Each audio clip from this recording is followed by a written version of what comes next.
Lindsey Graham went full neocon yesterday, to the surprise of no one, urging the American military to, quote, hit Iran and blow it off the map. Here he is saying just that on Fox News. I've been saying for 6 months now, hit Iran. They have oil fields out in the open. They have the Revolutionary Guard headquarters you can see from space. Blow it off the map. GOP presidential hopeful Vivek Ramaswamy slammed Graham. He said, for centuries, American statesmen reviled the thought of civilian deaths and viewed war as a last resort. Now we have the likes of Lindsey Graham and Nikki Haley giddy about blowing Iran off the map. This is disgusting and says a lot about the kind of GOP they're trying to resuscitate. Ramaswamy was joined by conservative commentator Jackson Hinkle, who tweeted, remember when Graham was talking like this about Russia, then Putin single-handedly defeated NATO in Ukraine.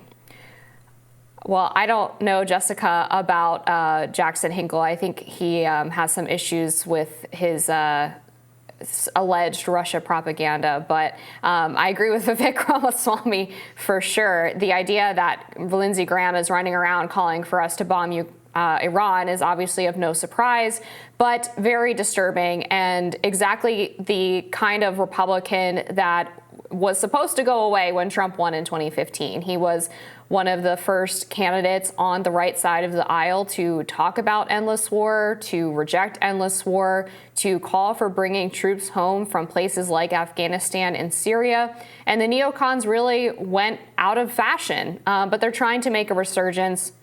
The fact that Nikki Haley is polling second in New Hampshire and rising in Iowa and is backed by these mega GOP donors shows obviously that they're not going quietly, and it's of great disturbance to people like myself who consider ourselves more America First focused and think that there's enough problems going on at home without us trying to go around and get involved in needless war. And there's always this argument from the neoconservatives and the neoliberals where they claim that we have to strike first because it proves America's strength and keeps us safer. And yet, in so many instances over the past 20 to 30 years, we see that the opposite is true, that they basically end up creating sleeper terror cells. They create power vacuums for unsavourable groups to take power from who they thought was bad. Turns out the alternative is worse, and create all kinds of instability and human death.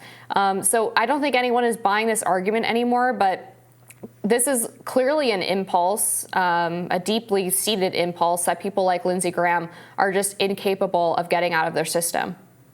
Yeah, absolutely. I think most of the American people don't see war as a path to peace. I think they see diplomacy as the way forward. And I think this has everything to do with the fact that on December 27th, Russia and Iran both made it official that they can trade in their local currencies, that people doing trade can use non-SWIFT banking systems, and they can ditch the US dollar. Of course, now both of them are subject to sanctions by the United States, but this threatens US supremacy. To have people trading not in the US dollar, countries trading among countries, it really threatens decades of hegemony. And so when you say something like wipe this country off of the map, I don't really think it's about Iran funding the Houthis, which are attacking ships. I don't think it's about those kinds of Israel-Palestine hostilities. I think it absolutely has everything to do with the fact that the United States is threatened by any kind of cooperation between Russia and Iran. And I think it really has everything to do with the United States clinging on to controlling global trade by having the US dollar be the standard currency used. And it's about time they recognize that there are many other countries that are using different currencies, and that there really isn't any good reason why the United States should be controlling international trade. That's something that the United States is going to have to let go. And it really is a long-held view by the neocons that we have to protect U.S. hegemony at all costs. We can protect, the lives of the American people. We can protect U.S. interests without saying things like we need to wipe Israel away. We need to wipe Iran away. We need to blow Iran up. Lindsey Graham had similar things to say about Hamas after October 7th and the Palestinian people. And it's really dangerous. I think people are over it. But what does Iran think? This prominent political figure, Lindsey Graham, now saying this. This is only going to intensify hostilities and put the American people at risk. Yeah, and I wonder if Lindsey Graham thinks that he's Donald Trump or something, and he can say these things when he doesn't have the power to actually do anything about it either.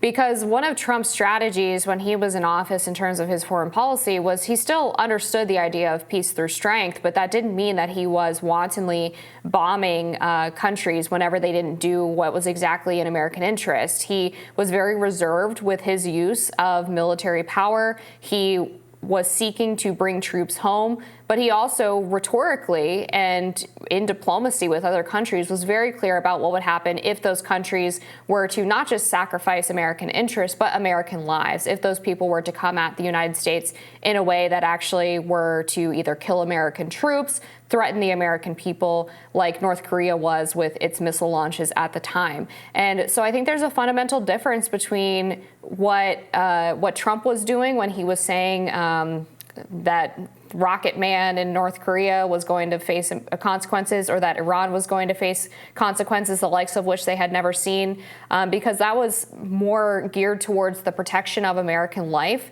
What Lindsey Graham is talking about in terms of the trade routes and their alliance with Russia is about preemptively trying to basically destroy relationships he doesn't like, but hasn't thought through the consequences of what other relationships that could bring up. Who else would we be driving in the arms of Russia or Iran if we were to bomb one or the other, or if we were to put boots on the ground in Ukraine? It seems like they react in this very emotional, heated way where they want to do something immediately that is incredibly violent and causes massive loss of life without thinking through 5, 10 years, even 20 down the line, what is this actually going to mean for American interests when these countries respond and make other decisions about their own security and livelihoods based on what the United States is doing?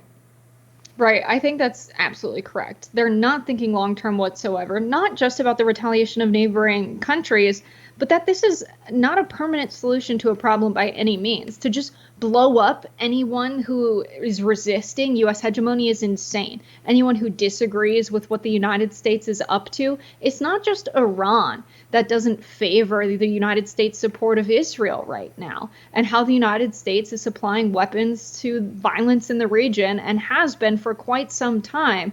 You had over 90% of countries represented in the General Assembly of the United Nations say that they want a ceasefire. How many countries would be upset a little bit at the very least if the United States just decided to bomb Iran, seemingly, as Graham would want, with weapons of mass destruction? It would be insane. Also, what would happen to that land afterwards? Would the then people who settle on that land be totally cool with the United States controlling global trade? Presumably not. We need solutions that are going to resolve problems. By wiping the people living in Iran out, you're not going to solve anything. There are many other countries that don't want the United States to be involved in wars abroad and be picking winners and losers and supplying the many weapons they had. It's not just Iran. And so I think it's an ignorant perspective. And it's one that I'm surprised Lindsey Graham is bold enough to utter today. I just expect better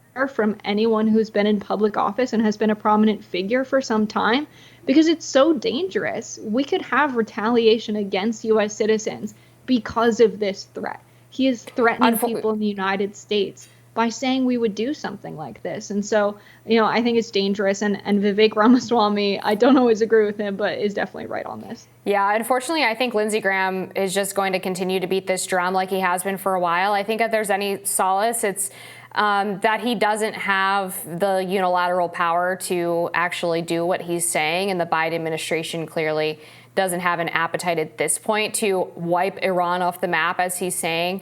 And I think a more judicious response to what's happening in the Red Sea would be for the U.S. to ramp up its energy production, continue to get oil domestically, and as well as bring back, reshore a lot of its other supply chains, because that is in itself a national security issue. The fact that you have to rely on notoriously unreliable trade partners around the world, whether it's people in the Middle East or China or what have you, for so many of your important goods. We saw the dangers of that during the pandemic when China was restricting access to personal protective equipment it is long past time for us to take that approach to the issue of supply chains or trade routes being threatened by people like the Houthis, by making sure that America has the ability to supply so much of these things ourselves, especially since we are able to do it. It seems like we just don't have the will to actually to bring those things home. We'll be back with more Rising after this.